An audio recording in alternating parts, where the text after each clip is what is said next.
Perkenalkan, nama saya Jonathan Albert Gunawan dari kelas LS01. Hari ini saya akan menjelaskan UTS database untuk nomor 4 sampai dengan 6. Untuk nomor 4, pertama-tama kita harus select dulu student ID pada tabel student name pada tabel student score, semester pada student score. Nah, setelah itu untuk mendapatkan kredit semester kita harus menghitung jumlah dari kredit pada tabel course. Nah, untuk mendapatkan semester GPA kita harus menghitung dulu dengan mengalihkan kredit pada tabel course dengan weight pada tabel weight. Lalu kita bagi dengan jumlah kredit pada tabel course sehingga kita menghasilkan semester GPA. Lalu untuk mendapatkan kredit kumulatif kita harus menghitung dulu jumlah dari kredit course-nya. Lalu kita over partition by student score, student ID. Lalu kita order by student score semester.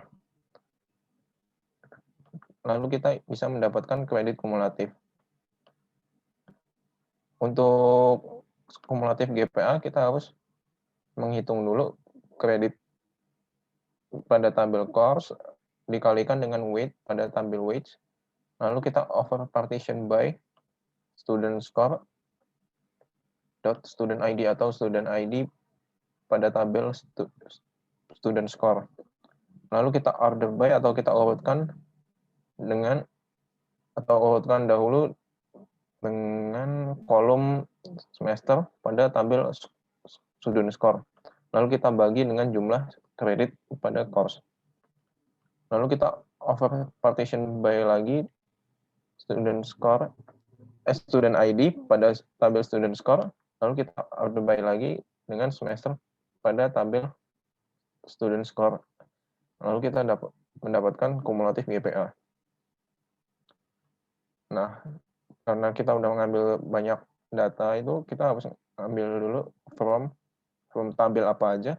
Karena kita mengambil kredit pada tabel course, maka kita tulis ini tabel course. Lalu kita mengambil student ID, student name pada tabel student, makanya kita masukin juga ke sini. Untuk student score, karena kita udah mengambil semester pada tabel student score, makanya kita tulis juga. Untuk weight, kita mengambil karena kita udah mengambil kolom weight di sini dan di sini. Nah, where student namun kita harus menyamakan dulu ini student score, student ID dengan student ID dan course ID, student score, course ID, dan ya seterusnya. Lalu kita group by, kita urutkan dari agar outputnya sesuai dengan yang di soal. Makanya kita harus urutkan dulu. Nah, outputnya gini.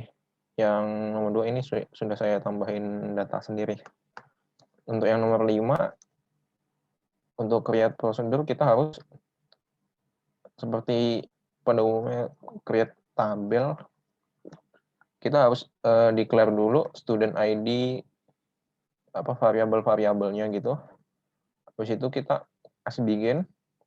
Seperti biasa, kita kalau mau menginput data pada tabel, kita juga insert into values and go. Yang membedakan kita untuk masukkan datanya, kita harus menggunakan exec lalu nama tabel atau nama prosedurnya. Lalu kita tinggal jalanin. Nah, datanya harusnya udah masuk ke sini. Udah masuk ke, nah ini. udah masuk ke tabel student. Oke, untuk nomor 6 saya kurang mengerti apa itu trigger, makanya saya tidak bisa mengerjakannya. Sekian dari saya, terima kasih.